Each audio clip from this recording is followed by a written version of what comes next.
இப்பொழுது திப்பிலியை பொடி பண்ணி ஜீரகம் மிளகுத்தூள் எல்லாம் போட்டு இதை நாம் காலையில் மருத்துவ குணம் கொண்ட தேநீராகவும் குடிக்கலாம். தாவரம் திப்பிலி. சளிக்கு நல்ல உகந்த மருந்து தான் இந்த திப்பிலி. இப்போ சின்ன சின்ன பிஞ்சாக இருக்குது காய்.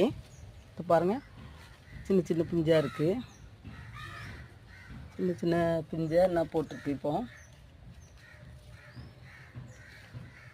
இது வந்து நம்ம காய வச்சு காஞ்ச பிறகு நம்ம எடுத்து மருந்துக்கு யூஸ் பண்ணிக்கலாம். இன்னும் கொஞ்சம் நல்லா காயணும். இந்த காய் வந்து நல்ல மருத்துவ குணம் கொண்ட செடி தான் இது.